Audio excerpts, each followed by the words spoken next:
Welcome back, everybody. There's that fly. Cut. I mean, what timing? Give the fly credit. You just cannot focus.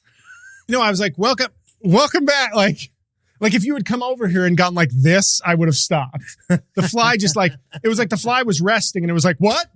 Yeah. Welcome back. Okay, now I'm ready. Welcome back, everybody, to Rain on Your Parade with J-L Cauvin. I'm J-L Cauvin here, as always, with producer Mike. Hello, producer Mike. Hi, JL. Hi, everybody. How you doing? It's good to see you. I have a mustache now. Love it. Thanks. Not really, but here's the thing. No, we'll see. It's not bad. I'm very fat, so if I lost a little bit of weight here, which I'm trying to do, I think it would look a lot better. Okay. But I think the mustache with the hat is better than the mustache with no hat. Because then I need a haircut. If hair will draw, it will make the mustache pop more. Whereas now it's more it's a little more subtle with the hat on, a little stubble. But when you do all your hair care product and then the stash, it's like, Mike, that stash is really taking over.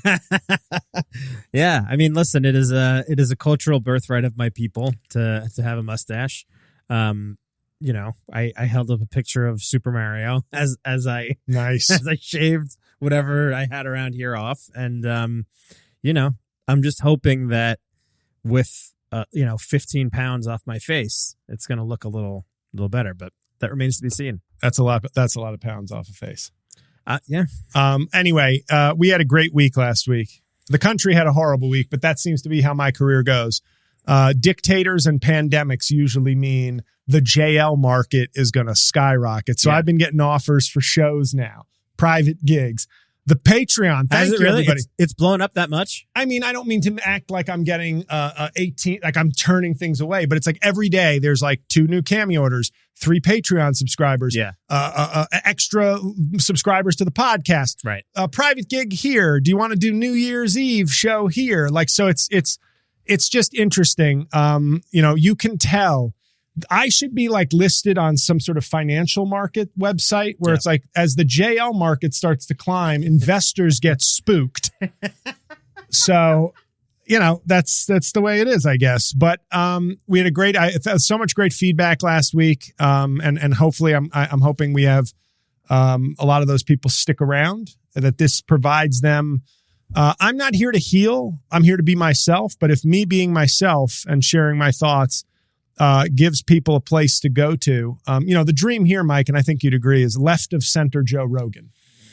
I guess. I mean, do you want to, but we don't want to, Rogan's whole thing is guests. He loves talking to, you do he loves talking to people you get guests when you aren't the man. When you're him, guests are optional. When you know everything and bring it, the guests are lucky to join you. Rogan's got to have the guests. He needs the guests. Right. We need the fans. Yeah. I mean, I think, left of center Joe Rogan, ideologically, I think is the move. Yeah. I mean, it's not impossible. I once said 10 years ago, I said I wanted to be the left of center Adam Carolla. In terms of he's a very funny guy. And but to me, what I think we need to get to, and the main topic today will be, going forward, who it's time to start strategizing. Everybody on the media and in the left is blaming, it's still a blame game. And let's make sure we've all pissed on Joe Biden's grave before we move on. Mike just gave a look that was well, you know how I feel about it. Yeah. Well, his it's a broader discussion, and it's not just a Joe Biden problem necessarily. If you look at the slippery slope of the last decade, a lot of it has sort of been ushered in by the ego of some of the people on the left, starting with Ginsburg. Yeah. I mean, unfair. I mean, no, she could have stepped down. Left-wing ego. We need some of that tasty, humble pie that they're baking on the right. That's not what I'm saying. Donald Trump, humble servant. No, I get what you're saying. But Ruth Bader Ginsburg, like everybody, thought Hillary Clinton was going to win. Okay. And we say, oh, how arrogant of her to think like everyone else did. That's actually humble. She didn't try to outsmart everybody. I'm going to retire today because Donald Trump might rape his way to the White House. Yeah. I'm playing chess while all you idiots are playing checkers. She probably liked the bookend idea of being appointed by Bill Clinton and then retiring for Hillary Clinton.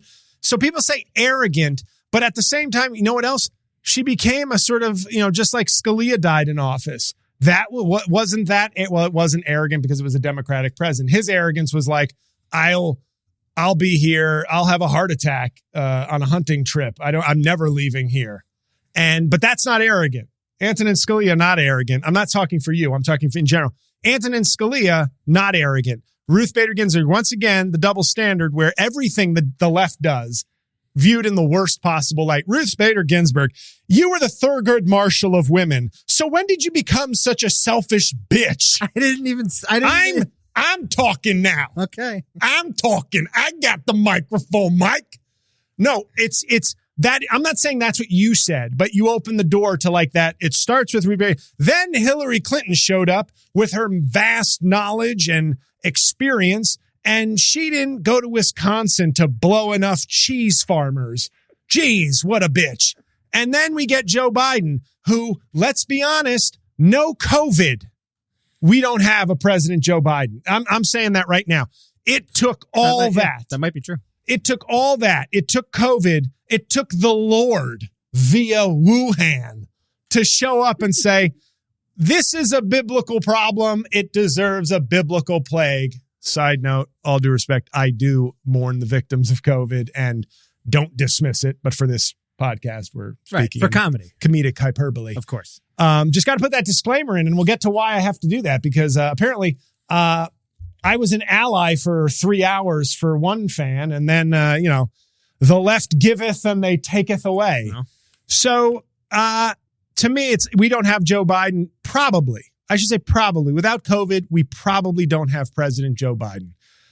So that's where we are. So Joe Biden was approached the office with humility. That was at least his campaign pitch, that he was called out of retirement like Richard Harris in Unforgiven, but bad analogy because if you've seen that movie, it doesn't end well for Richard Harris, but maybe a little Clint Eastwood action.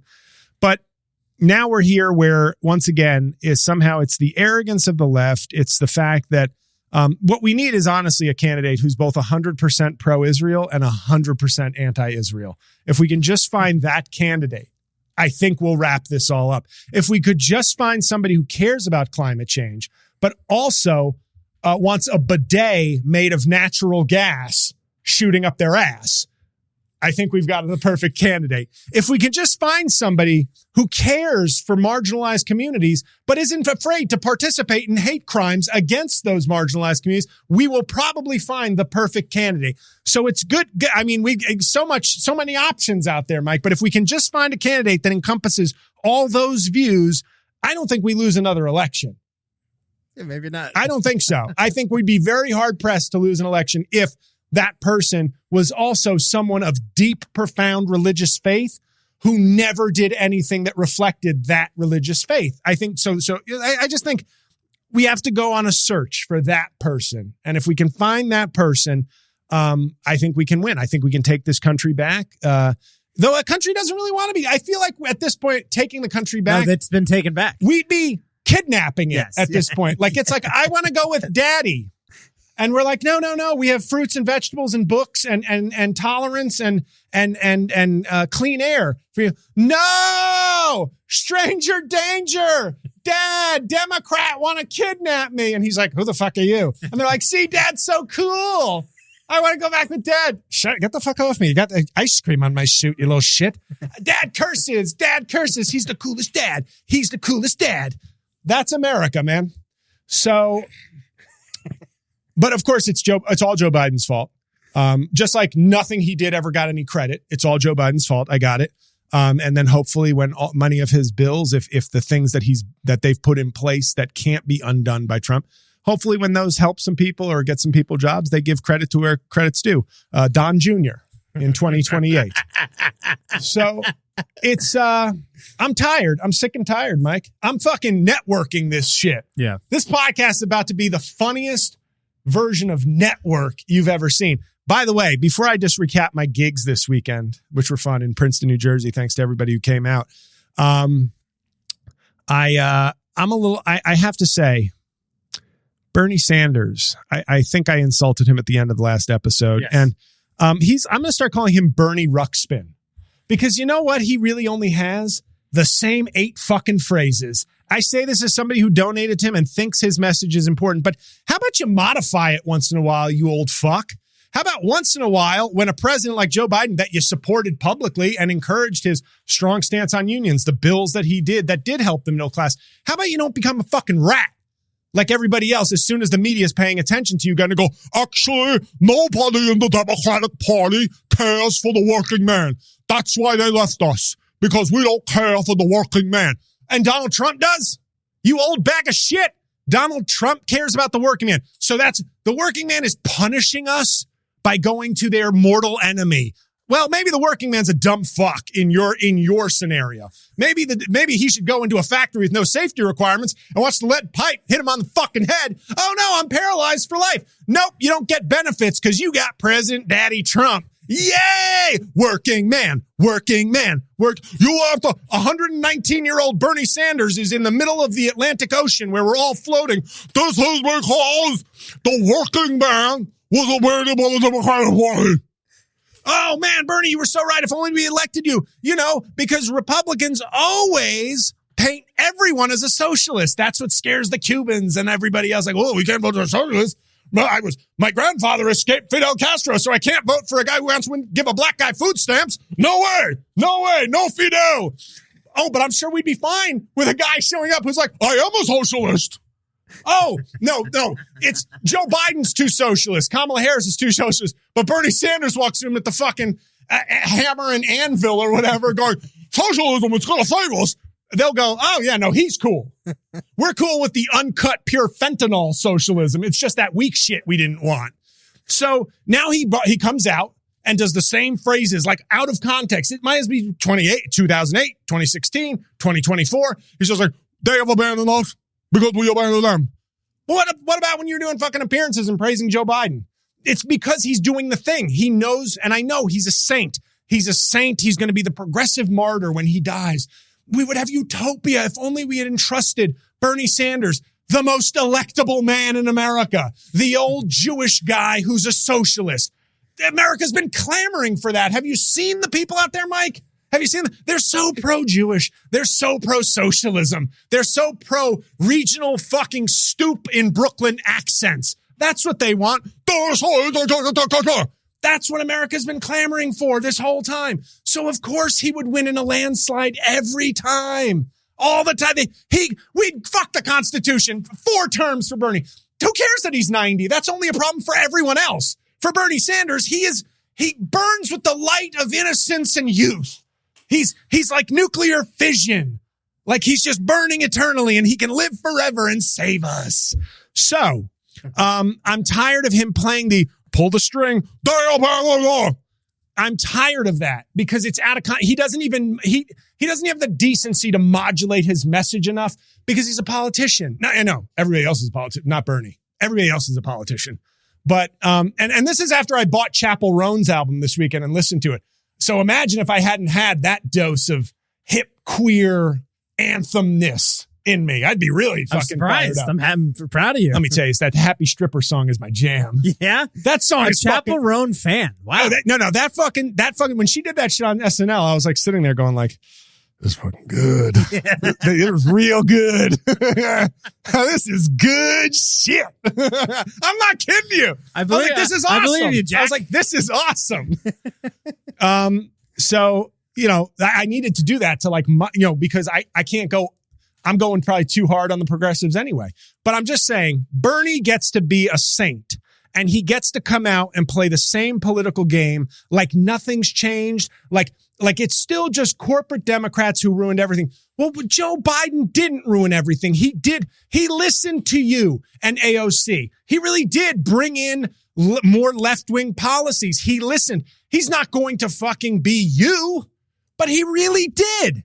That's a fact. He accomplished a lot and he listened and he incorporated. He wasn't the perfect left-wing president, but for Bernie Sanders to get out there and give this like nothing's changed, like he's talking about Hillary Clinton in 2015 or something in the Democratic Party, I think it's intellectually dishonest. And I hate it because there's so many people, just like there's so many people who will listen to Trump no matter what. No matter what. The sky is purple. Can you believe the sky is purple? The sky's purple, guys. We got to do something. Daddy Trump says the sky's purple. If Bernie says the Democrats don't care about anything, they'll go, that's what we've been saying, Bernie. That's what we've been saying. Nothing's going to change under Trump. Can't wait. I hate to say it because I don't want to be that guy. I don't want to be that spiteful. Yeah. I don't want to be, and I don't think I am. To see how bad things are going to get. But there's a little bit, because we know I'm going to be fine. The worse it gets, the more my bank account rises. I'm going to be on this podcast just making it rain like, where'd your Obamacare go, bitches? But I'm just tired of it because I think Bernie has a point. And I do agree. And I think he has moved. Now he just wants 100%, pure uncut democratic socialism. Sorry, look what just happened. I don't think we're going to get that. I think Joe Biden did as well as we can, at least his first 2 years when he had zero majority in the Senate. He moved to the left in ways that were comfortable to him. He never moved to the left on Israel. I think that's because he's a true believer. Like it or not, whenever a Republican has a horrible view, we all go, yeah, but at least you know where he stands. Like that. Oh, okay. Pro-rape, but he's pro-rape.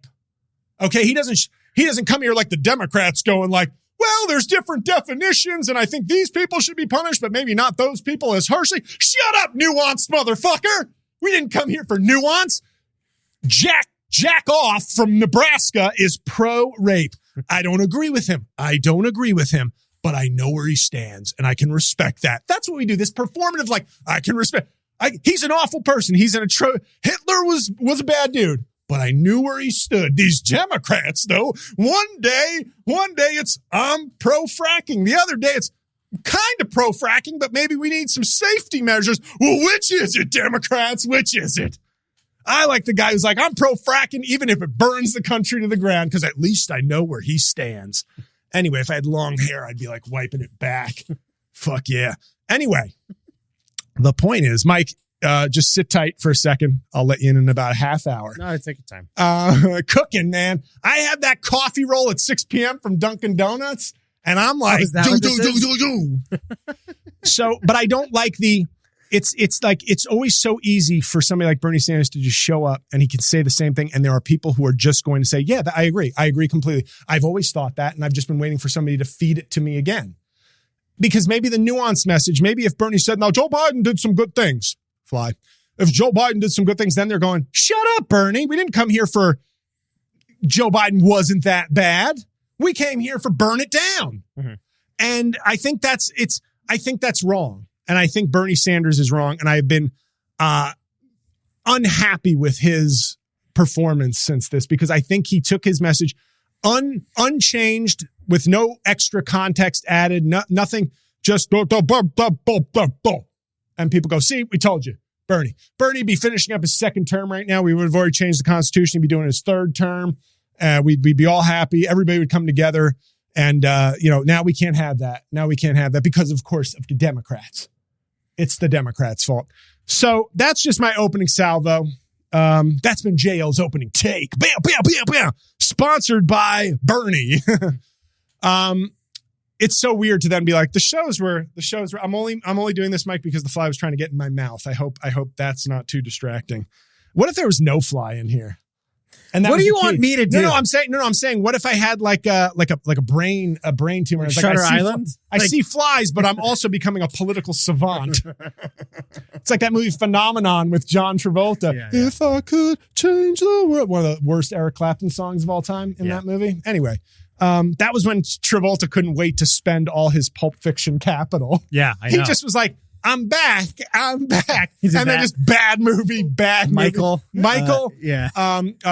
Broken Arrow. Was Broken Arrow before or right after? Right after. It had to be right after. Because Pulp Fiction Everything was after Pulp Fiction. Michael, Broken Arrow, Battlestar Galactica. No, not Battlestar Galactica. I'm sorry, Battleship. It was America. The Battleship Scientology Earth, movie. I think. Battleship Earth. Yeah. The only exception in there, of course, is Face Off. That was a bad movie. I love Face Off. I really do. I love Face Off. Bad. It's considered one of the worst movies ever. Yeah. Battleship Earth. Yeah. Battlefield Earth. Battlefield Earth. Thank you. You know what? The gigs in Princeton went well. Unfortunately, if anybody was at the Princeton shows, the second show on Saturday, my camera stopped recording after 12 minutes. And there were some really great bits, including one I yelled at the crowd and repeated, which got a laugh because I was like, are you kidding me? I just came up with that. That's like one of the best jokes I've ever said. Mm-hmm. And and then I repeated it word for word. And then they all laughed, both at the joke and the fact that I was repeating it. If anybody knows what the fuck I said Saturday night, it would really help me because it's been eating away at me because I care about the art and the work, Mike.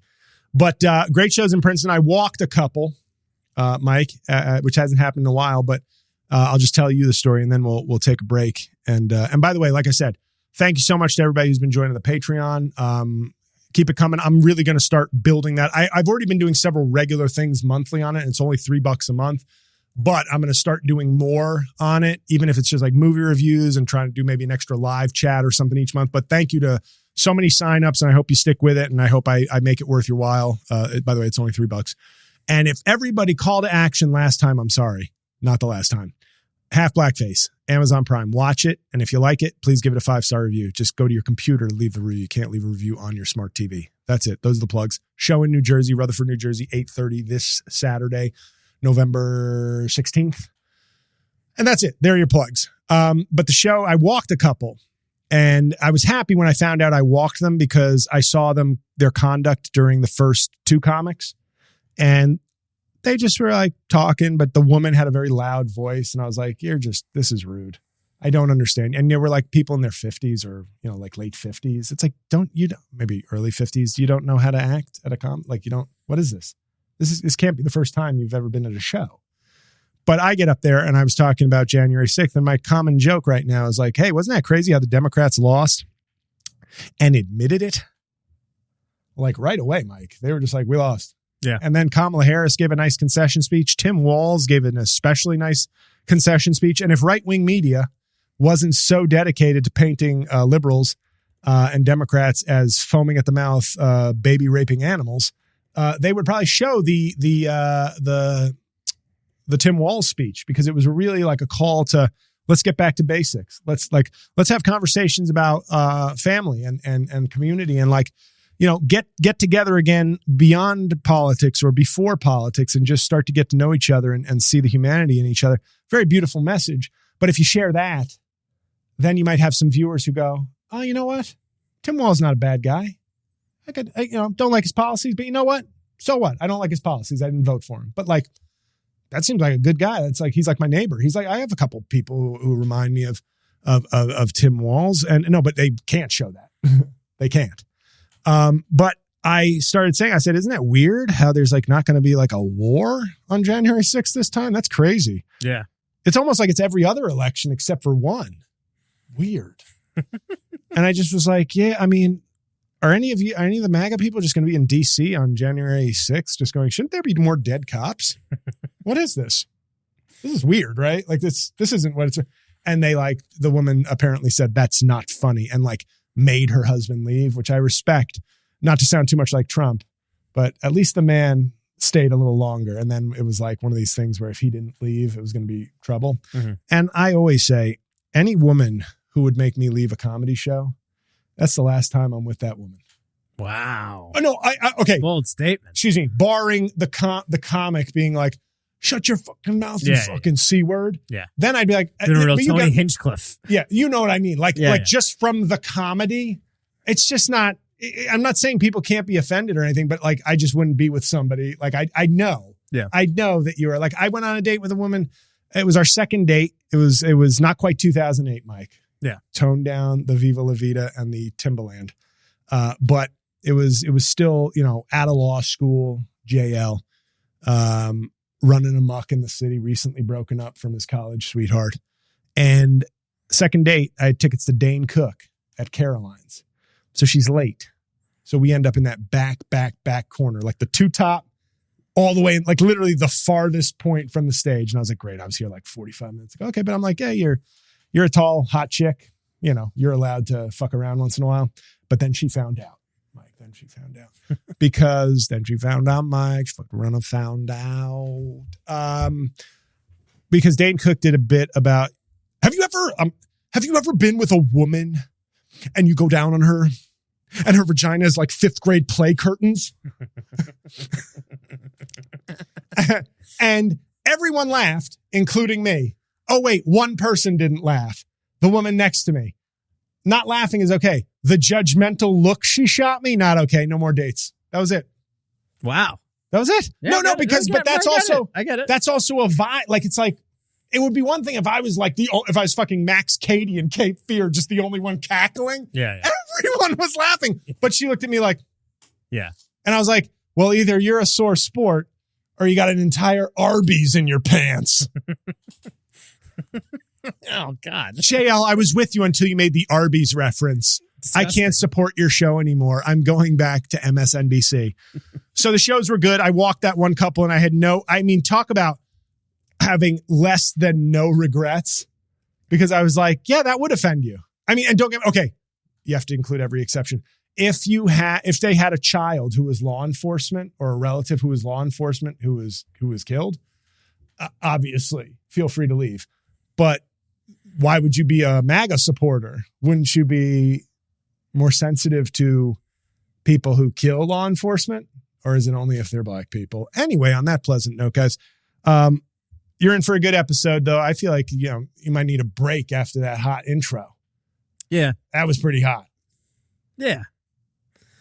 I mean, you don't have to agree with it, but I just I just went Ivan Drago on Bernie Apollo Creed for 15 minutes. That dude is out for the count. But yeah, when we come back, we're going to talk about who should we be grooming? I mean, as Democrats, we groom children, but other than that, who should we be grooming for and do you know they have pet groomers now? That's how sick the Democrats are. There's 2 pet groomers in my neighborhood, Mike. So they're not just eating the pets. They're grooming the pets. We are going to come back with people we think should be groomed for the presidency in 2028. Like, what kind of candidate needs to be do we need to start looking for now? Yeah. I'm sure it's too early, but who gives a shit? We'll be back in 2 minutes after this break.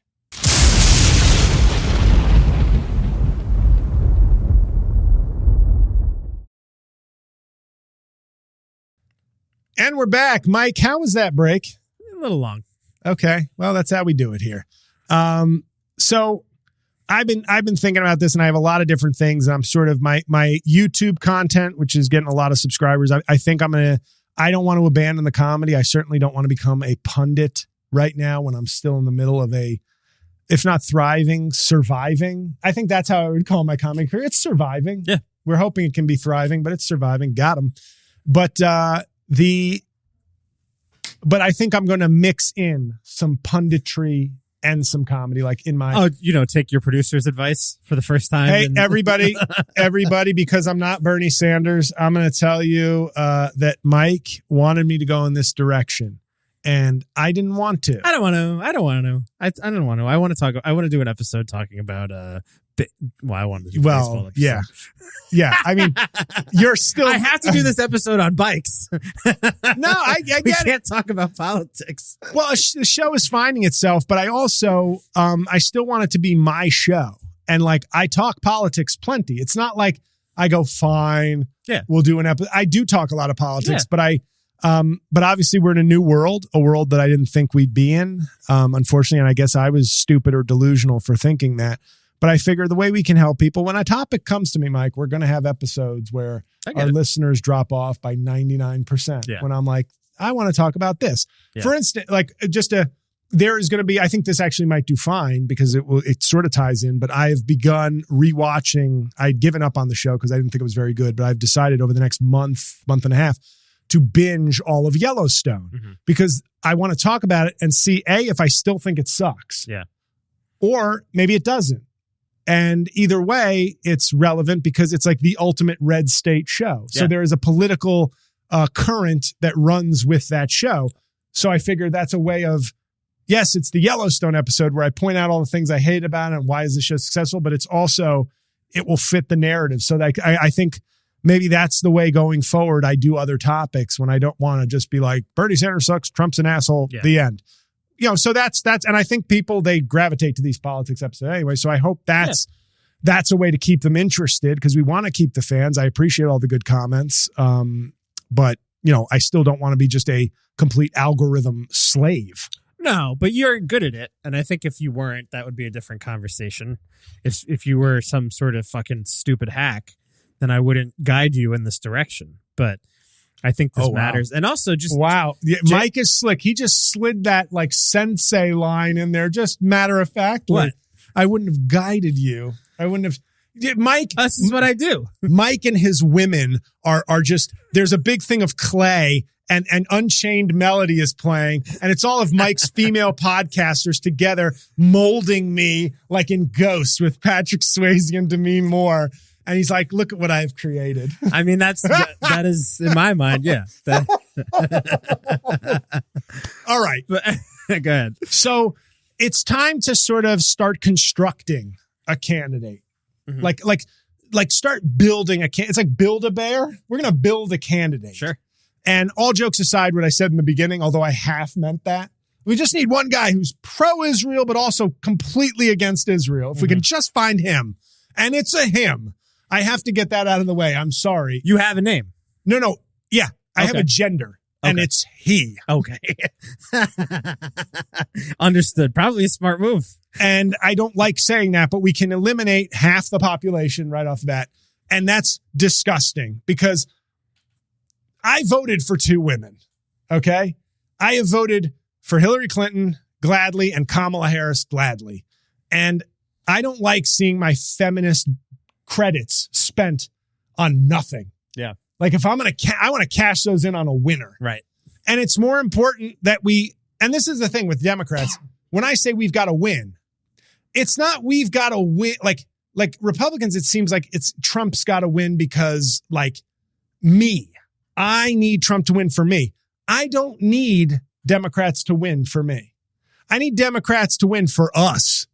And that means winning. And as I said before, Bill Clinton, yes, Mr. Triangulation, Mr. Compromise, Mr. centrist, whatever the group he was a part of, like putting out centrist. The reason they did that is they wanted to win. And so Bill Clinton could have been super lefty and lost. And we might not have the 8 years of biggest job creation since like World War II. But it's very tough to say that. Now, can America change? Sure. But I think there's something deeply wrong. And I think the first thing is to decide, I guess it can't be a woman right now. It certainly can't be now. Like, definitely. I think it should be. I don't think there's any, and I hate the fact that when a Gretchen Whitmer or another talented, capable woman runs for president, that we'll have 2 choices. Fuck you. And I appreciate both. Fuck you. They don't tell me who we can run. We run our candidate who we think is best, man or woman or non-binary, but we leave that out. We are not ready to say that third part. These are the harsh truths, everybody. And I said to Mike before the show, I said, if I call Elise Stefanik, the front runner for UN secretary, a chubby bitch, that probably felt very harsh. And it is. And I don't really want to say that. Mm-hmm. But it's a lesson, because we are playing. Democrats have decided to police ourselves like we are the British soldiers in 1773. And formation this way. And is your coat pressed properly? And kneel and load musket. And 9 of our soldiers got shot in the head by the revolutionaries sitting in the fucking tree. And reload and replace. We're all dead. That's how we are now. We are, why do you, JL, why do you have to go after physical ad hominem attacks? Because I want to win. And I don't mean win by sacrificing. Here's what I'm going to say.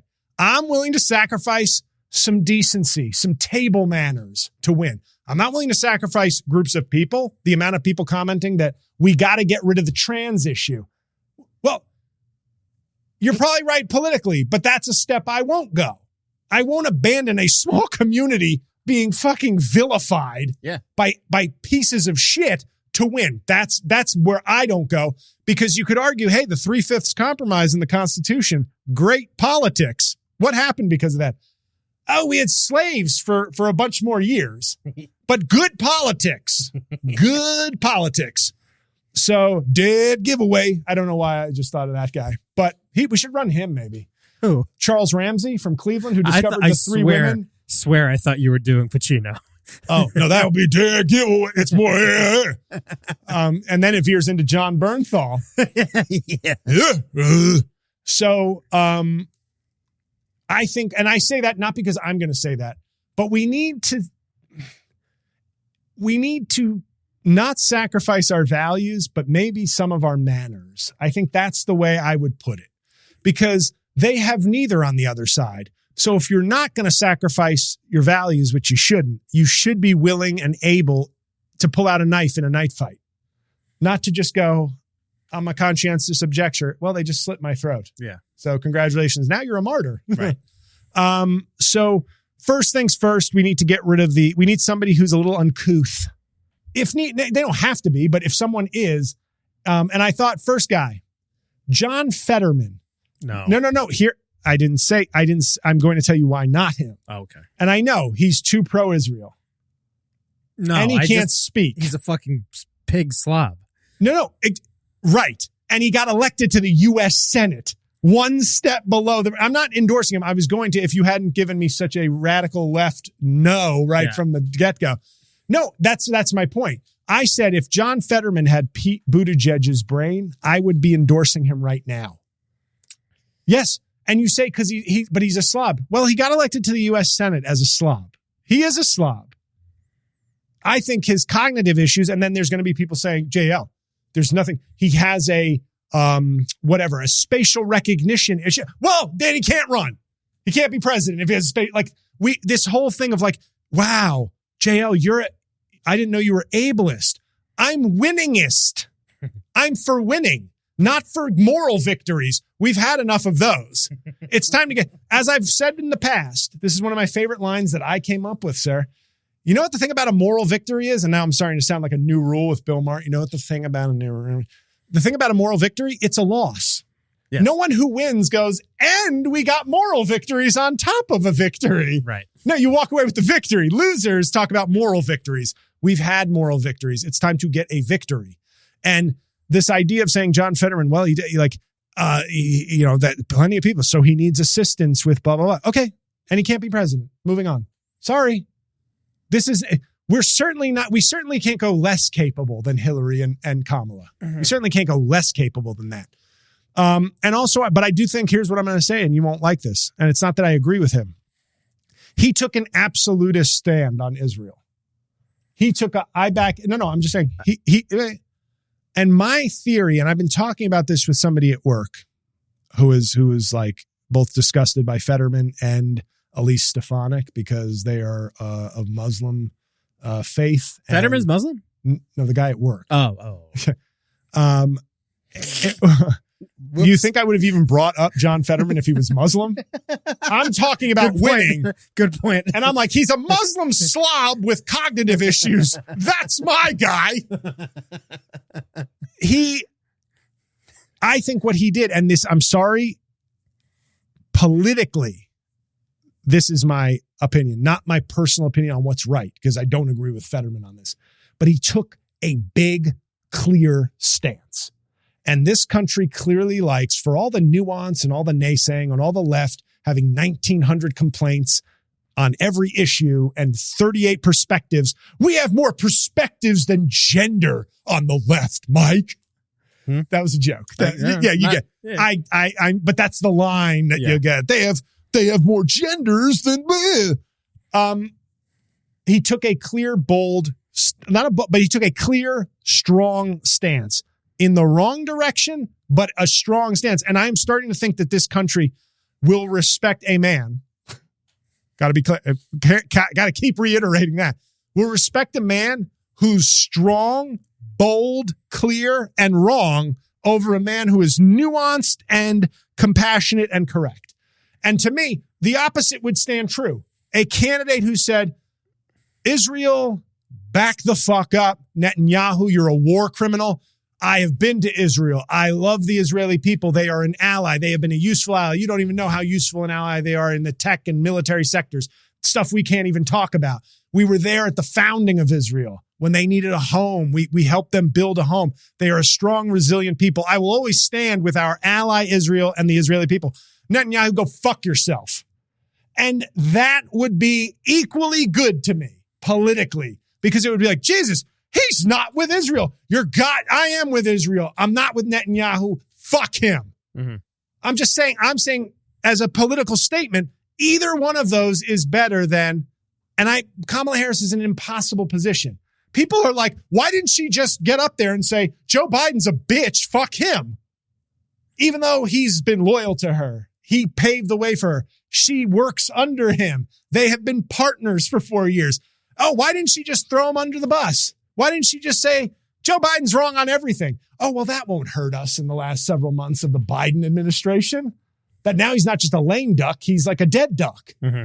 And so this myth of her being like, she tried, but you know what? She was probably proud of many of the things they did and didn't want to trash him because she knows that there have been good things that have been done. Big good things that have been done. But to make the problem with her is we stand by Israel, but we also have to have peace. And I would like a ceasefire. Now, that's a nuanced, fair take, maybe, but it's not bold. It's not clear. And clear and wrong beats nuanced and right in this country. That's it. And so I would take somebody, I would do that. I'd be like, Netanyahu can touch grass. We'll use like nice term, but because I don't think he's an honest broker. I don't think he's necessarily a good man. And that would be headlines. That's like, my God, no presidential candidate has ever. But you know what? Michigan, I'd be like, you better get in fucking line. I just threw down. So Dearborn, get in line. We're winning Michigan, motherfuckers. So Fetterman is your guy? No. Okay. I just named also the reasons why he can't win. Okay. His cognitive issues. Yeah. That's what I bring him up because what I would say is there are people listening to me who will go, either they'll just go, I didn't know you were ableist and write me off, or they'll say, JL, I hear what you're saying, but we have to be more understanding and understand that these differently abled people can still do the job. They can't get elected. Then you can't do the job. It's like if you never get to the job interview, you don't get the job. So I say that to say, I think he has some of the qualities. You say slob. I say won a Senate seat in Michigan, in Pennsylvania. Against Dr. Oz. Yeah, but no, I know. But in a deeply divided state, very partisan state, he won. He did win. I mean, the one thing that I'll give Fetterman... He beat a Trump-endorsed guy. He beat a Trump-endorsed guy, not just Dr. Oz out of nowhere. And Oz sucked. Oz was a terrible candidate, understand? But he still won. He still won, and I think we discount that. Like, he doesn't look... If I saw that guy and he said he was running for the Senate, I'd roll my eyes. Fetterman or Mehmet? No, Mehmet is not part of this podcast. Okay. The one thing that I will give Fetterman is that, obviously with Trump winning, we love frauds in this country. We want them in the office. And Fetterman pretended to be a working class Joe, having gone to Harvard. Yes. Which I think is... He's from money. Yes. Which I think is just fucking insane. Yes. That's my biggest issue with Fetterman. Oh. And the stroke didn't help, frankly. I don't know that ableist, whatever you want to call me. I don't know that somebody like that should be leading the country. What was the song Stroke? It is by Billy Squier. Yep. The stroke. Yeah. This is, and if I'm running, stroke man. If I'm running John Fetterman's campaign, you got your money down. If I'm running John Fetterman's campaign, everybody, I have brain problems. I'm leaning in. Yes, I'm leaning into everything. I am going to out WWE, out concert the Republicans. John Fetterman, come out when they start calling you out for your stroke. Your next event is a rally where you come out to the stroke. Yeah. And then the next song is by The Strokes. I'm not kidding. You have a stroke playlist. Yeah. There's probably an R&B song called Stroke Me or something. The whole playlist is stroke. That's what I'm talking about. Just shut the fuck up. We're going to have fun. You insult me, we turn it into our own thing. So Fetterman, I don't think could win. But I want to run through the different categories, the different qualifications. And the thing is, like you said, he presents as this and people bought it. Right. And I don't think that means politics. I don't think that means he doesn't care about working people. I don't either. Right. But he presented as this from the mayor of Braddock, Pennsylvania, town of 9 or something. Yeah. But I'm just saying there are qualities there that I like, and there are reasons why he wouldn't be a good choice. But nobody on the horizon is thinking of him as somebody, which is why I think you've got to think of people that people aren't thinking of. Yeah. I think somebody like, let's say like Mark Cuban. Mm-hmm. Okay. Mark Cuban decides to run. He joins he caucuses or runs as a Democrat because he wants to do it the right way. He doesn't want to come in with some expensive, hijack the independent and lose it for the Democrats again. Now, Mark Cuban is a guy that I think would be interesting. I think he's already painted himself too much against Trump and with the left, even though he is he'll say I voted for such and such and I voted Republican and Democrat. Those days are over. Yeah. So I think Mark Cuban is too identified now with the left, though he looks like he's about 6'2". Handsome guy, famous guy. The eyes are a little too deep set for me. But there's something dark about compared to John Fetterman. Well, no, Elon Musk also. Like in the Battle of Billionaires, you have the guy who looks like the guy from Return of the Jedi on the ship. You have that, and then you have Mark Cuban. It's like, whoa, who's this? I know. Is this George Clooney? Next to Elon. But that's what I was saying with Fetterman too. It's like the townsfolks are getting their pitchforks ready. Yes, they are. No, I said I put a picture of young Frankenstein and said this is Pete Buttigieg and John Fetterman. Yeah. Yes, but I think that somebody like Mark Cuban. Now you need somebody that I bring him up because there's a compelling case for their outsider. But people didn't actually care about Trump's money so much or his business success. It was just the image. He was a TV character, Rich, whereas Mark Cuban is still too much of a actual rich guy. And it's a little more boring. It's a little more, he's on Shark Tank, but Shark Tank doesn't do what The Apprentice did. Right. That's like. Nobody's getting fired. Yeah, nobody's getting fired. You don't have. I almost watched The Apprentice just because I love that song. And what a bass line to kick it off. Yeah. I was like, Trump would hate them, right? Who are these blacks playing the bass? Yeah. Disgusting. Get them the hell out of here. Where's Lee Greenwood? But so somebody like Mark Cuban, when people are looking for an outsider, I think you can't take somebody like Mark Cuban because he's too identified now with the Democrat brand. He can do all he wants and go, I'm actually not. I'm an independent. And people go, shut the fuck. We know who you voted for. You've insulted Trump. You're against Trump. You're against the MAGA movement. So I think that if you're going to go with somebody outside of the system, it's got to be somebody actually really outside the system. And I don't know really who that is. It couldn't be a George Clooney because he is deeply Democrat. Right. It couldn't be Oprah Winfrey, as much as always people are dropping let's draft these fantasies. Yeah. It has to be somebody who almost has done good things, but is not political. Do you know what I mean? And I don't know if that person exists either. Maybe they do. And then you're going to all of a sudden make them political. Well, right. And a person who comes to mind, and I do mean this because it's contradicting a little of what I just said, because I also said bold moves. Mark Cuban is a milquetoast left of center independent in terms of his fire, in terms of the passion he brings. He's very technocrat and very I'm going to tell you why this economic plan is good. I know business. I'm great. Good for you. Not enough. Jon Stewart.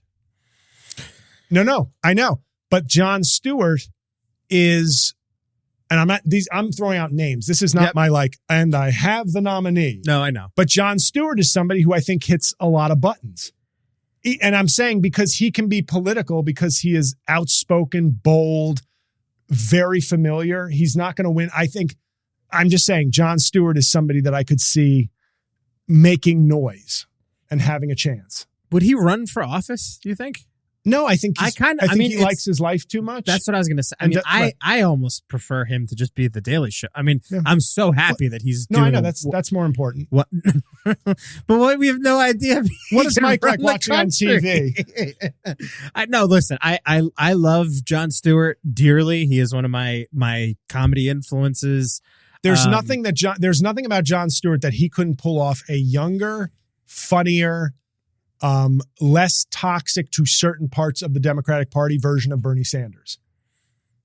Yeah. I mean, that is the interesting thing because you brought up Stern last week also. Mm-hmm. And I do think you kind of know where these guys stand because even if it's just been performative. And I respect that. I don't agree with him, but he's been clear since 2004 on where he stands on X, Y, and Z. Jon Stewart? Yeah. Like that. Yeah. He would meet many of the things I have said. The one thing that to Stewart's credit, even to this day, he still has some level of relationship where there's a civility between him and like Bill O'Reilly. Right. And people like that, where I do think imagine showing clips of him talking to left and right. Yeah, right. Left and right. And then he comes with a more populist message, but from somebody who who's demonized everybody and praised everybody at some point. He's been fair.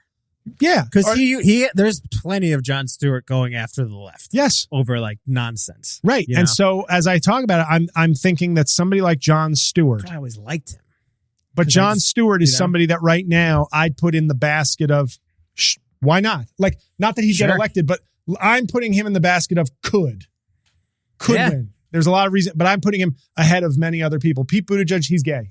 He's out of that. Out. Love him. Right. Think he would be great. He's out. Yeah. Sorry. And I hate saying that too. No, because it should absolutely not be. But like you go to war with the country you have, not the country that you want. Because they cannot lose again. Right. They can't.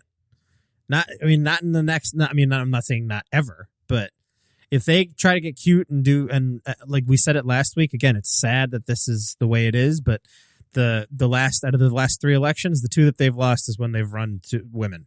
Right. It sucks. And and they were different women. I know neither one was a radical, but the idea that Kamala Harris could both be presented as like soft on crime as a prosecutor, but also as like a socialist wokester who's also a career prosecutor and at the same time, like throwing black men in jail. But she's the wokest. Like the inconsistency of the messages about her just show that it was just about rejecting her. Yeah. There was no consistent message against her. There was just a series of insults and questions that added up to, not her. Yeah. And I joked on Threads. I said, follow me on Threads, people.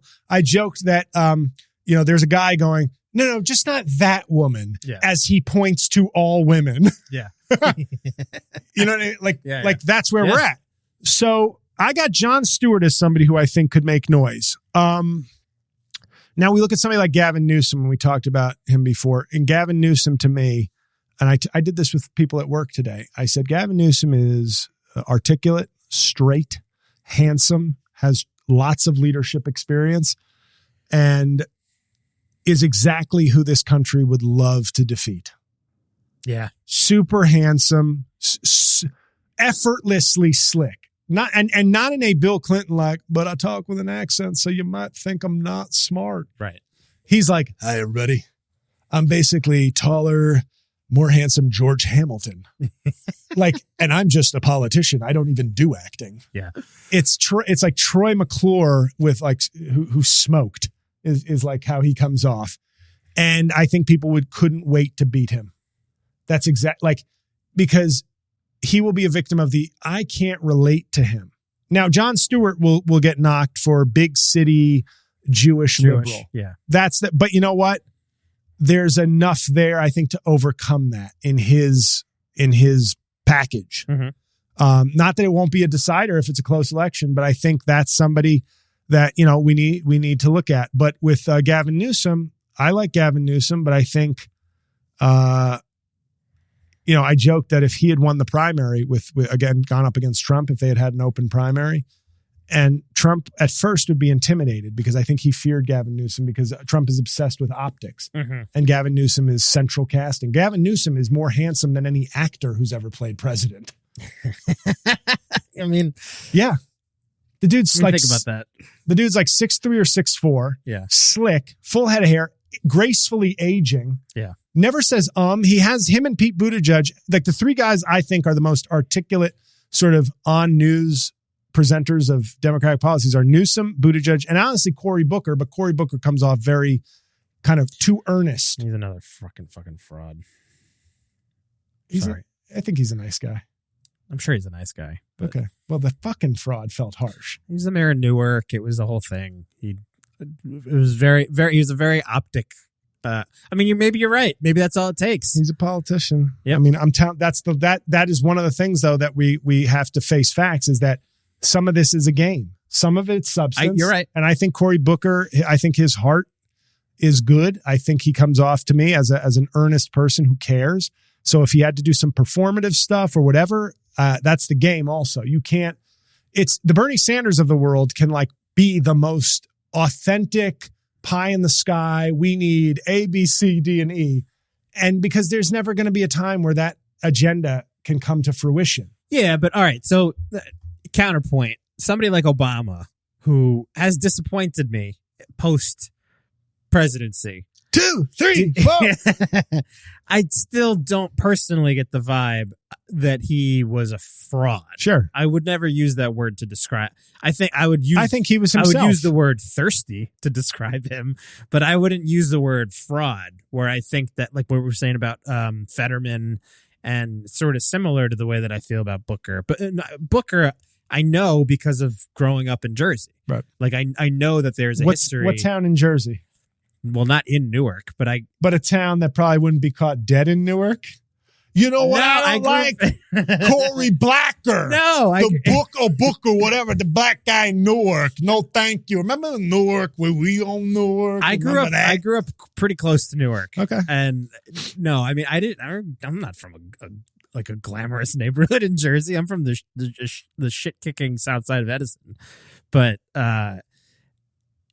There was just all this stuff because I loved him when I was young and he first came on the scene. He did this thing that I remember where he was being inaugurated in Newark and there was a bank robbery or something. He tackled the guy. He caught somebody. He went into the truck with the police officers and he chased them down. I think I also just lost my camera, so sorry. But you fix your camera, I'll talk. And it was this thing. It was this very highly publicized thing where they were just like, look at this Newark's mayor is fighting crime like Batman. And then all of a sudden it was just like that was like a photo opportunity moment. He basically, the second the Senate seat opened, he just bounced. Mm-hmm. And that is politics. You're right. But there is something inauthentic about. But he wasn't a Newark about being guy. A crusader. Newark was a stepping stone, and some people don't like that, and I agree. But at the same time, I mean, he was an ambitious guy. He's a smart guy, and I think him in the national stage is a good thing also for the country. So it might not have been best or whatever for Newark, but Newark is coming up still and doing better. So I think. So I was just going to say Cory Booker would be somebody else who I like hearing speak, but I think he comes off too earnest and too goobery. Okay. No, just in his speaking style, we have to do more. I have full quotes from Martin Luther King. Not just I have a dream. I can quote you every word of that speech as the final answer to your question. Yeah. Kind of super smart, and I still like my politicians to be better than me. In some way, either better people or smarter, but I think those three guys don't have a chance. So the only person I have right now, because I can rule out Gretchen Whitmer. You know what I mean? Yep. I'm sorry. So then we get Wes Moore, governor of former elementary school classmate of mine and governor of Maryland. Now what Wes Moore has is he's a good looking guy. He's jacked. Which for some reason every other Maryland governor is fucking yoked. Okay, are they? There was what was his name? Shit. Do me a favor. Martin O'Malley. Martin O'Malley ran for president in 2016. He got nothing. But he was he was in a debate or two. That guy was jacked. You may not see it in the Google search, but he was in a band and you just see the guns bursting out of the shirt sleeves. Then they went to Larry Hogan, who let's just say is not jacked. Yeah. And if you look up Larry Hogan, you'll see the opposite of jacked. And then Wes Moore, they were like, we're back to a jacked mayor. Like instead of rotating Democrat, Republican, they're like gym membership, no gym membership. But Wes Moore is Larry Hogan looks like Maryland. That's the Maryland I know. Wes Moore is a guy who has an Obama-like bio in terms of, sent to military school in like middle school. But then, went to, I think, Hopkins, joined the Army, might've been a Rhodes Scholar, was headed Robin Hood, the company or organization.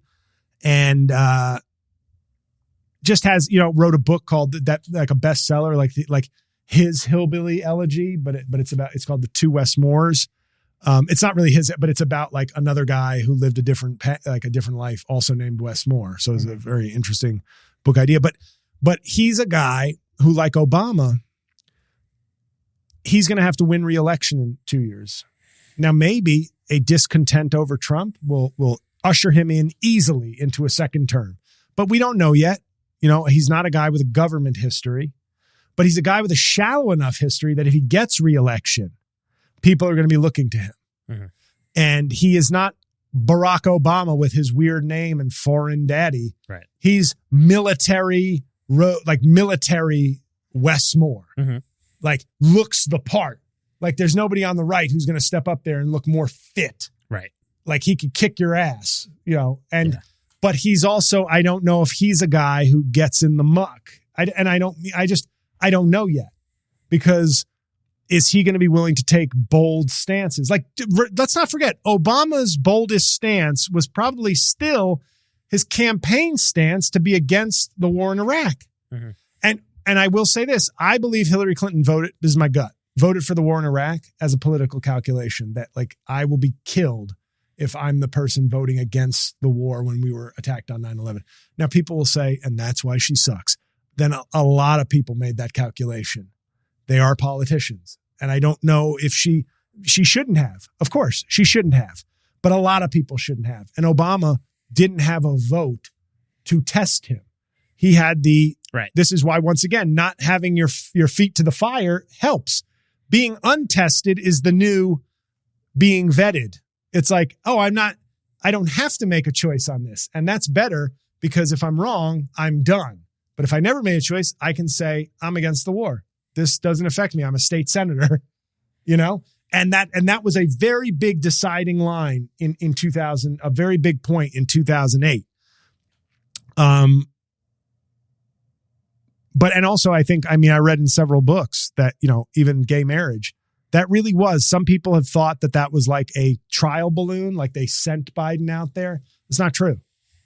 Obama was pissed because Obama, I think, is smart enough to know I have to like thread the needle on these cultural issues. Mm-hmm.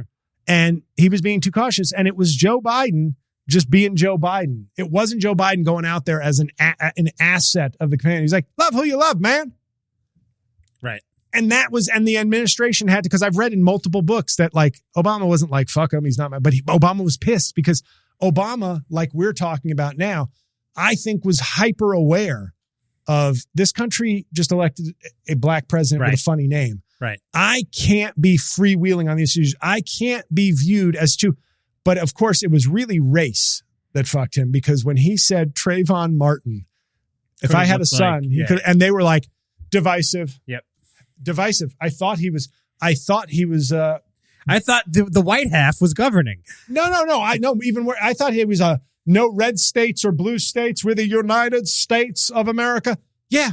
What about what he said is dividing? Right. Oh, this guy killed a black kid. How divisive. I don't know where to be on this. By the way, George Zimmerman has not aged too well. No. Pretty much a piece of shit. Yeah. And all Obama did was literally show empathy. That's empathy. That's like, I'm putting myself in your family's place. He was empathizing, and that was the beginning of the end, because he had taken a side with a black youth. And all of a sudden, he was no longer perfect perfect, pure, non-racial Negro. He was the black president. We gave you a chance. We were nervous. We gave you a chance with your funny name, but you were a black the whole time, Obama, and now we know it. And that, like, so I think he knew, and maybe that was just Biden being like, hey, man, I've been a senator 36 years. I'm a white guy. I say what I want. Yeah. Love who you love, man. What, did I do something wrong? Did I fuck it up for Barry? Come on, man. Love who you love. Like, that's what happened. And it's a perfect illustration of Obama probably, I shouldn't even say probably. If you asked him to a lie detector with no cameras around and this will never get out, he'd be like, of course they should marry. Mm-hmm. Like, of course, like, it's the government. It's a civil thing. It's a civil thing. It's not my church being forced to marry somebody. It's our government gives benefits to people who get married. And we're denying it to people who want to get married just because they're same sex. Of course. But I'm also worried about re-election. I'm also worried about getting legislation passed and not becoming everything I say being a cultural issue. And Biden was like, hey, I don't have to worry. I'm not a black guy. People know me. Mm-hmm. I get Republicans to vote for me, man. My best friend, some of my best friends are Republicans, man. Love who you love. And that's how we got that. But of course, I don't give Joe Biden any credit for that. Fuck him. And his gay marriage. Fuck that. Wouldn't it be better if we just had like fewer years of gay marriage if Joe Biden hadn't been such a arrogant asshole on Meet the Press? Come on, man. Sorry, man. Didn't mean to advance rights by accident, man. Joe Biden, you got a fan here, man. Jack. So, I mean, we're going long. I know, Mike, but this is important stuff. This is like the rebirth. This is from the caterpillar cometh the butterfly of the new Rain on Your Parade in the dawn of the new Trump era. Yeah. But I don't know who should run. I think like the only two people I even have right now, Wes Moore and Jon Stewart. Like I mean that seriously. I don't mean like I'm just doing content.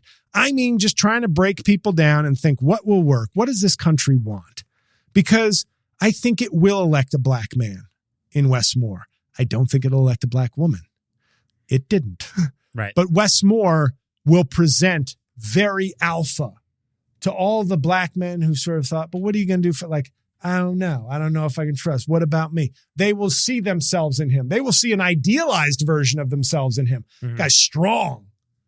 He's military. He's an athlete. He's confident. He's charismatic. Like I want to be him. And he'll have to do the Obama dance, maybe not to the same degree, because Obama's already paved that path a little bit, but he's still going to have to reassure some white voters of what?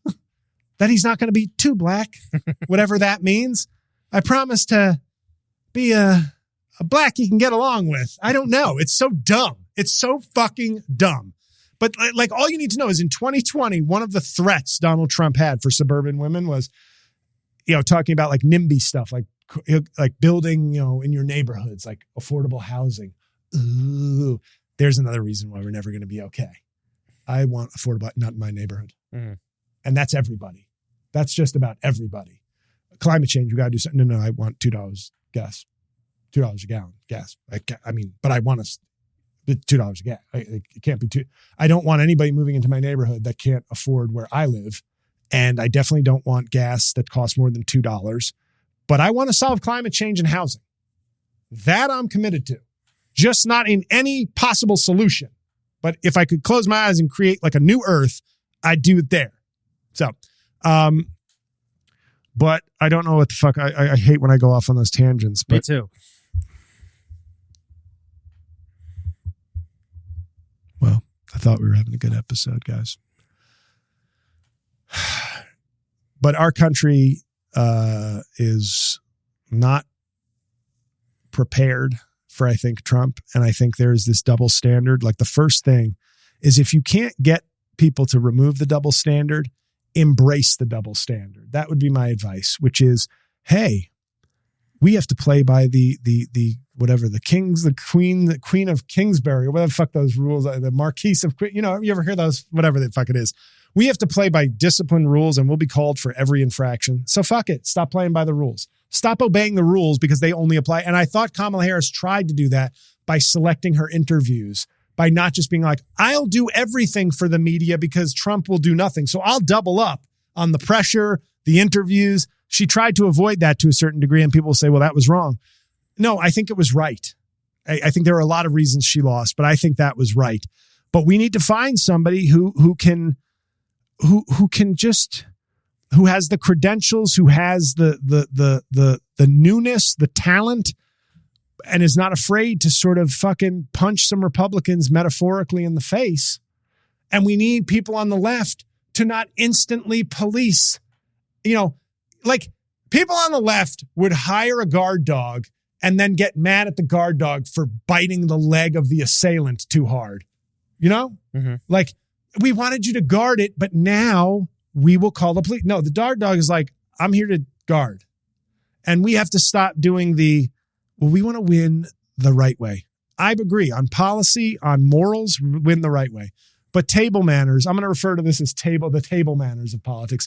That ain't winning. And they are not playing by those. And we need to find somebody we can be comfortable in being both a leader and an attack dog. We have to have both. Trump is both. He's a shit leader in terms of real leadership, but he is both. He is their attack dog. He's like if on a hockey team, if your enforcer was also the leading goal scorer. Mm-hmm. If Matt Rempe were scoring like Artemi Panarin, mm-hmm. That's what Trump is for his movement. We need somebody like that. Maybe a Matthew Tkachuk of the Florida Panthers, a guy who mixes it up, but also has real sick talent. Mm-hmm. That's kind of what I just watched a documentary on including stuff on the Florida Panthers. I apologize for the hockey reference. That's probably at least equal poison to if I had brought a baseball reference in. But I'm just saying we have to start thinking, and I welcome the comments have been robust.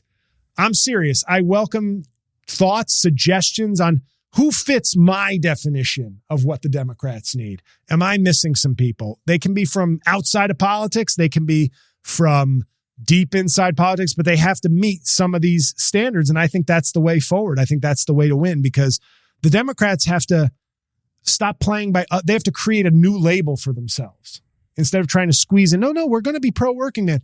Here's what I say about that pro-working man. And then we'll take the last break, and we have comedy talk to, as a palate cleanser. It's brief, Mike. It'll be brief, but it's still something for people to go, okay, at least there's still some comedy talk. I keep forgetting. It's been a long week, people. I apologize. Not a lot of sleep and a lot of work. I don't know. Fuck it. We just have to find somebody who fits these criteria, and we have to stop accepting the other labels. We have to create a new Democratic Party. And when they say we've abandoned the working people, it's bullshit. Donald Trump is not. The working people are going to the people who've never cared for them because they don't feel we care enough. Fuck that. I don't believe that. I believe that's a branding issue, because when if your husband slaps you in the face, you don't go running to Ike Turner for solace. That's what I would say. And I know that's a rough analogy. Wife beating. I know we don't talk about that. Fuck that. If you get into a fight with your husband and he backhands you, leave him. Fine. But when you run to Ike Turner and say, please take care of me, my husband slapped me, you're full of fucking shit. And that's what I consider all these working people. All the Reagan Democrats who just didn't like certain things. They loved the guy who destroyed unions because they were so pro-worker. It's race. It's still race. It's other things too, but it's race. And when's the line going to stop? When he takes away the temporary protected status of Haitians in Springfield, when him and J.D. Vance start jerking each other off, going, look at those Haitians leaving Ohio. Do we do anything then? We're going to protest? We're going to stay at the airport holding signs like we stand with you, Haiti, as they go to the fucking slaughter that is Haiti right now. When we have more deaths from abortions, denied abortions, are we going to go? We're going to protest, maybe like Westboro Baptist Church. We can protest at funerals. When is it going to, when are we going to just say, oh, it's the Democrats' fault that I handed Trump the gun that he blew up my face with? No, it's not. It's our fault. And we can start now by stop being, I'm sorry, pussies.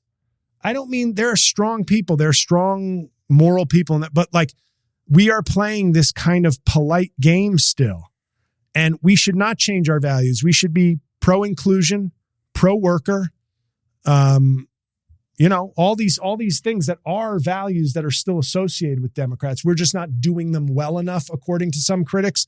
But it's time to shed. It's time for like a rebirth of this party. And I think that starts probably with an unconventional or new leader, somebody who shares the values of the Democratic Party and none of the antiquated, let's be nice, no ad hominem attacks. We don't use that language. We don't do ableism. We don't do this. We have to do winning. And then we can worry about being nice again. And like I said, it's not saying John Fetterman can't run because he has these flaws is not saying we should abandon trans kids or fuck off workers or blow up Gaza or fuck Ukraine. It's just saying we need to fight in a different way now. And I think that starts with finding a new fighter, somebody who fits my weird definition of what a Democratic fighter is. But that's it, guys. That's been my take. Please comment, give us some suggestions. I'd appreciate some real suggestions. Obviously, if you want to joke, that's welcome too. But I'm curious what people think, or if you're just going to say, and if you think Gretchen Whitmer is the answer, feel free to explain why. If you think Gavin Newsom is the answer, feel free. I mean, we're not perfect here. We don't have all the answers, but I think it's time for a radical rethinking, not of the message of the Democratic Party, which to me is still the same. It's how we message it. Because if Joe Biden can do all these things that are pro-worker, and at the end of the day, workers decide that Trump is more for them, when you couldn't find, you'd have to dig up Ronald Reagan's grave to find somebody more anti-union and anti-worker. I don't think it's the Democrats' policies. I think it's messaging. And I don't mean that in the way like people, I mean, we need a messenger who can present that message in a way that this country can hear. And right now they're not hearing it. They hear the stadium roar for Donald Trump. They don't hear the librarian telling you how great this policy is. So we'll be back in after this break with some brief comedy talk.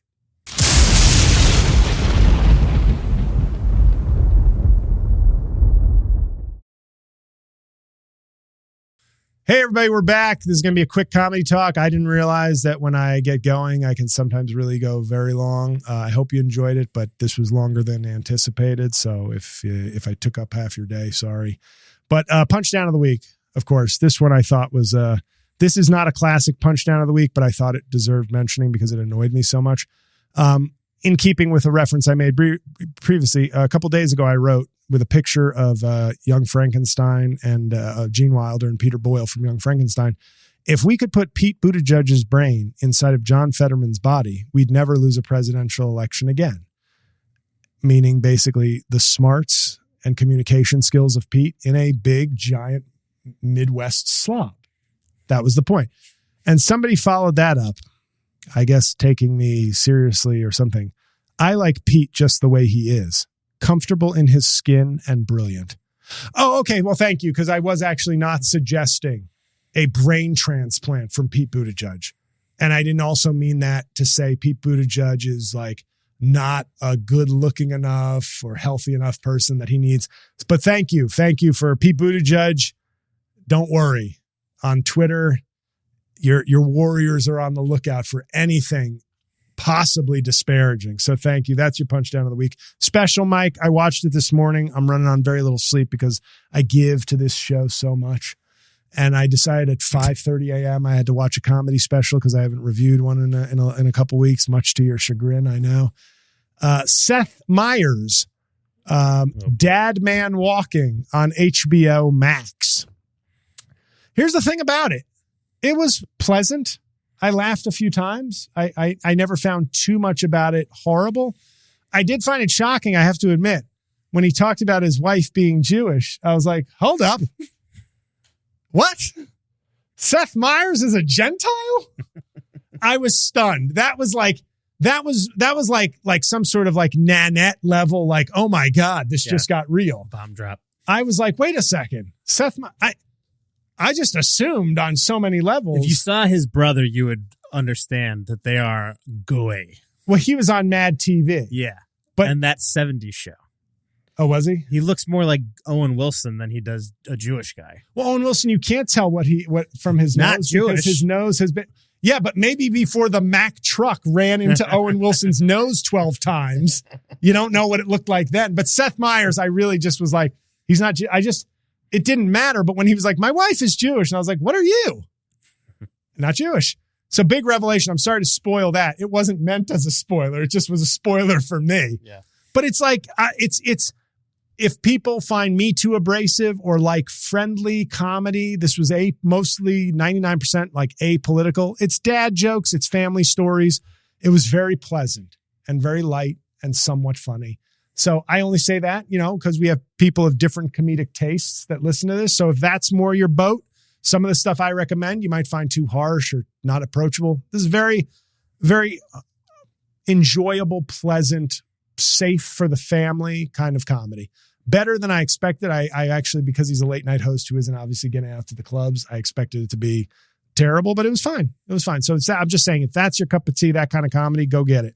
So I'm sorry again for taking so long. I hope you enjoyed it. I'll try to keep these shorter, but when I get going on this, obviously I'm a runaway freight train. So I should have toned down, but I thank you for all listening and or watching. I hope many of you, if you're new to this episode, that you'll check out old episodes and stay with us, follow, subscribe. And to the new listeners who are following and subscribing, I appreciate you. Spread the word. If there's an episode you like, please share it, get other people hooked.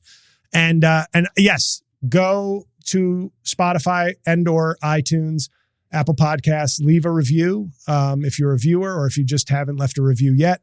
And if you want to sometimes watch, I think these podcasts, they're good to listen to, but and I want you to listen and download and all that. But if you have time where you're sitting at the computer with not much to do, you can watch it. And sometimes there's a lot of I make funny faces sometimes, Mike. And Mike sometimes makes faces of deep, deep, deep disappointment in me. So, hey, everybody, thanks for listening. Thanks for watching. And I will see you next Thursday.